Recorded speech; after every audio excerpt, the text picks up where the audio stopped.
Hello, I'm Ashay, and this is the 22nd week of the YouTube Pagan Challenge. And this week there is a very complex question. Do I make my own list of correspondences?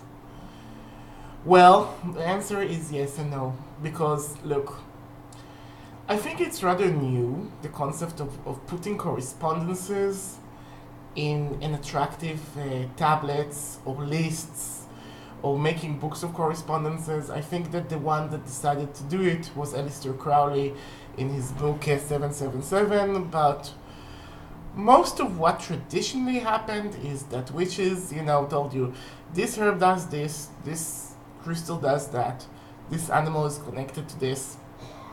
And you would learn those things by heart and use them as the time was right. Now, when one does a correspondence book or correspondence list for a specific thing in their own country, for instance, herb magic, I reviewed that book by Susan Lavender and this other woman. It's like, this is the book to have if you're a witch in England. It has all the herbs and their magical usage in England, like I said in the review. Anyway, if one doesn't have a specific list for his country, one needs to understand how to collect the information about local herbs. And that means having a lot of books of correspondences. I'm talking about herbs, but I'm talking about other things as well. And other stuff about, the geology of the place and correspondences and, and what a plant and the crystal and a certain flora and fauna does. Now, part of this is actually going on and learning the medicinal usage, because the medicinal usage of the herbs alludes to the magical usage of the herbs. For instance, I discovered that a lot of ornamental plants that we have in Israel, and they are here because they are very strong and can handle this weather, are coming from Spain or South America. We have, for instance, hibiscus from Hawaii growing everywhere in Israel almost, and it's not a herb. It's not a plant that used to grow here. And it grows now for ornamental purposes. So, one could gather his or her own hibiscus and use it for magic, for lust and for other usage as it has been traditionally used within Hawaii or within American witchcraft. But also, we can talk about, when we're talking about herbs, we can also talk about invasive species.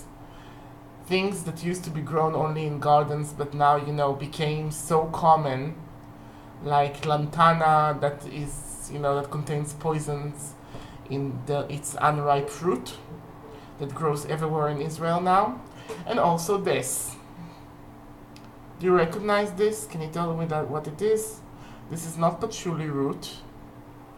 It's also not this is also not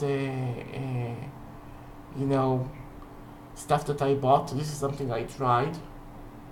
This is called cuscuta or dodder, and this is a parasite that came to us from Northern America, and it grows on herbs, and it sucks the blood and photosynthesis of them, and in the end, the herb is like choking the other plants, killing them.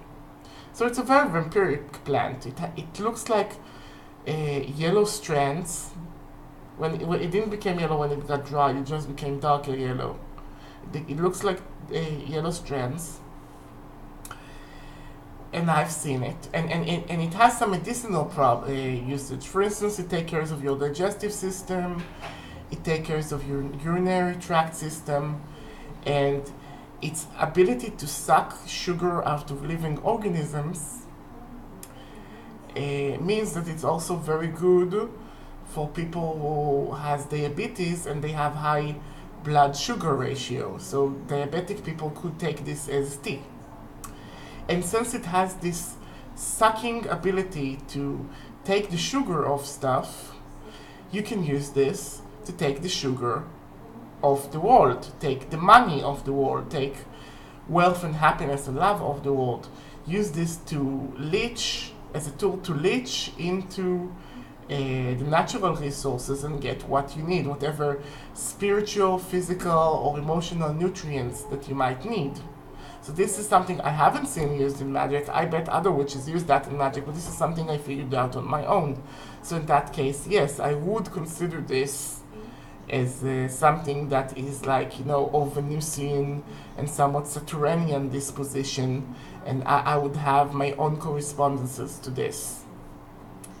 So, I do rediscover things that the ancient might have known. That doesn't mean that I create my own correspondences. I don't have my own tablet of correspondences. This is not something that I go and do. But I try, like the ancient witches, to learn by heart the magical usage of and properties of ingredients.